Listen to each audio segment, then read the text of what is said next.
मेरे को परित्राण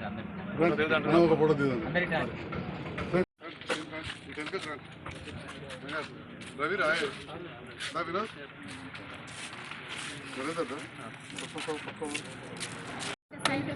నువ్వు కూడా వెనక జరగరు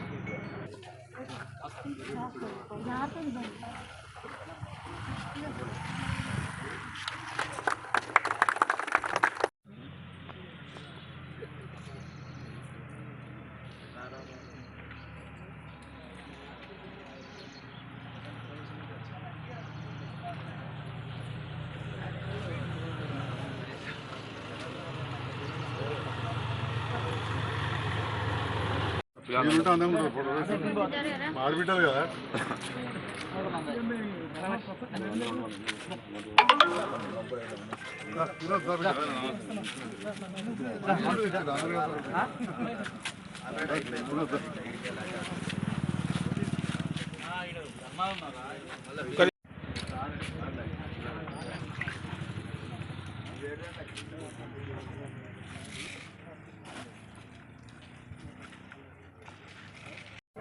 ఈరోజు కొల్వాయి గ్రామంలో ధర్మారం గ్రామంలో పల్లె దవాఖానా అదేవిధంగా కేంద్ర ప్రభుత్వ నిధులు ఎన్హెచ్ఎంఈ కూడా ఉంటాయి కాబట్టి ఆయుష్మాన్ ఆరోగ్య మందిర్ అనే పేరు మీద 20 లక్షలతోటి తాళధర్మరం లాంటి మామూలు మారుమూల గ్రామంలో ఒక దవాఖానా ఏర్పాటు చేయడం జరుగుతుంది.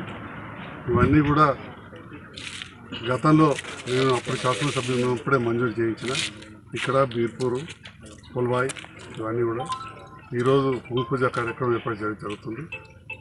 ప్రజలందరూ కూడా చాలా సంతోషంగా ఉన్నారు. ఎందుకంటే ఆరోగ్యమే మహాభాగ్యం అంటాం. ఆరోగ్యం మంచిగా ఉంటే అన్నీ బాగుంటాయి. మన హెల్త్ స్టాఫ్, మన నర్సింగ్ స్టాఫ్ కావచ్చు, ఏఎన్ఎంలు, మా ఆశమ్మలు, అంగన్వాడీ టీచర్లు, మిగతా సబ్ సెంటర్ స్టాఫ్ అందరూ కూడా ఎంతో ఉత్సాహంతో ఇక్కడ పనిచేయడానికి రెడీ ఉన్నారు.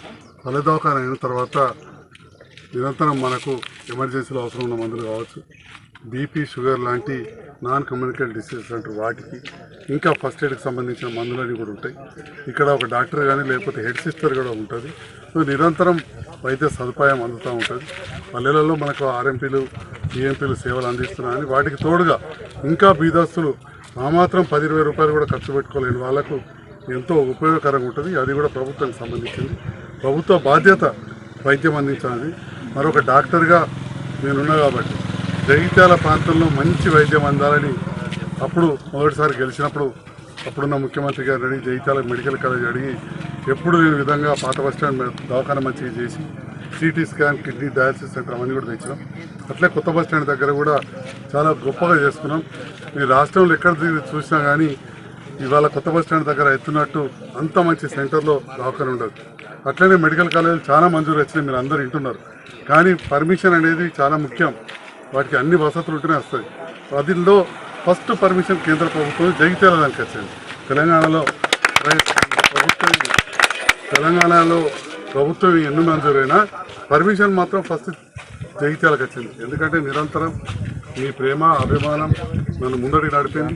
నాకున్న ఒక డాక్టర్ అనుభవంతో అందరు డాక్టర్లు, అధికారులను సమన్వయం చేసుకుని జిల్లా కలెక్టర్ మిగతా యంత్రాంగాన్ని సమన్వయం చేసుకుని అక్కడ గొప్పగా చేసుకున్నాం. మన బీర్పూర్ మండలంకు ఒక అంబులెన్స్ కూడా తెచ్చిన మీరు చూస్తూ ఉన్నారు. మంజూరు రైట్ అంతకుముందు లేకుండే. అట్లనే ప్రాథమిక ఆరోగ్య కేంద్రం పెద్దది కూడా బీర్పూర్లో వస్తుంది. అన్ని రకాలుగా మన దామోదర రాజనరసింహ గారు మంత్రివర్యులు, ఆరోగ్య శాఖ మంత్రివర్యులు వాటిని కలవడం జరిగింది. వారికి మా కుటుంబంలో ఉన్న సీనియర్ రాజకీయ నాయకులకు మంచి సంబంధం. వారు కూడా గుర్తు చేసుకున్నారు. నువ్వు ఫలానా వాళ్ళ మన్మన్ గట మా నాన్నగారు వాళ్ళిద్దరు ఒకసారి మంత్రి చేశారని చెప్పుకోవడం జరిగింది. సో దామోదర రాజనరసింహ గారి సహకారం కూడా తీసుకొని మన ప్రాంతంలో ఈ వైద్యం అభివృద్ధికి అన్ని విధాలు కూడా నా వంతుగా పనిచేస్తానని చెప్పి కూడా తెలియజేస్తూ మరి నన్ను ఆదరణతోటి రెండవసారి నన్ను శాసనసభకు పంపిన సందర్భంలో రేవంత్ రెడ్డి గారు ప్రభుత్వం ఏర్పడ్డది. మరి ఇట్లాంటి పనులు ముందడికి జరగాలంటే రోజు ఘర్షణ కంటే ఎక్కువ కలిసి పనిచేస్తే బాగుంటుందని చెప్పి ముఖ్యమంత్రి గారు కూడా కలవడం, వారు కూడా తప్పకుండా కలిసి పనిచేస్తామని చెప్పి నన్ను సెలవుతో ఆహ్వానించారు. తప్పకుండా ఈ ప్రాంత అభివృద్ధికి పనిచేద్దాం. ఇంతకుముందు చెప్పిన రోలవాల్ ప్రాజెక్టు గురించి మీరు వాళ్ళ ఫోటోలు చూస్తుంటారు.